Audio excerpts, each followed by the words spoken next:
এই 10টা কাম যদি কৰি আছে 10 বছৰ পিছত পস্তাব লাগিব আপুনি। 1, যদিহে আপুনি নিজতকৈ আনক লৈ বেছি ব্যস্ত, আনে ভাল পোৱা বেয়া পোৱাক লৈ যদি খুবেই বেছি সচেতন হৈছে, আপুনি পস্তাব লাগিব এদিন।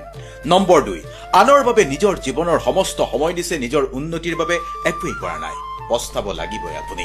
নম্বৰ 3, অনিশ্চিত বুলি জানি আপুনি কেৱল বহি আছে, একো নকৰাকৈ আছে।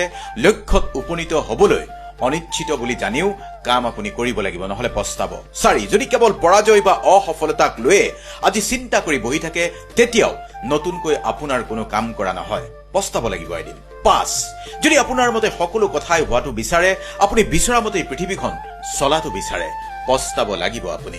নম্বৰ 6, আপুনি সকলো কথাই খুব গভীৰভাৱে ভাবে, কিন্তু জীৱন পৰিৱৰ্তন কৰিবলৈ কামত একোৱেই নকৰে, লেকচাৰ বেছি নিদি কামত মন দিয়ক। নম্বৰ 7, জীৱনৰ সৰু সৰু সুখকৰ মুহূৰ্তক আপুনি উপেক্ষা কৰিছে, মনত ৰাখিব এই সৰু আনন্দকৰ মুহূৰ্ত এতিয়াই বৰ্তমানত উপভোগ কৰক, নহলে পিছলৈ পস্তাব। 8, ভাল পোৱাজন প্ৰিয়জনৰ সৈতে সময় কটাওক, কেৱল কাম বুলি বুঢ়া হোৱাত পৰিয়ালৰ সৈতে সময় কটাম বুলি ভাবিলে পস্তাব আপুনি।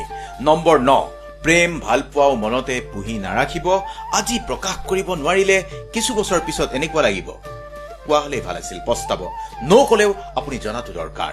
নম্বৰ 10, অনবৰত আপোনাকহে ভগৱানে নিদিলে, বিচৰা মতে একোৱেই নাপালে বুলি দুখী আত্মা হৈ বহি নাথাকিব, বিচৰাটো পাবলৈ কৰ্ম কৰক, শৰীৰ আৰু মনৰ যতন লওক, ভালে থাকক।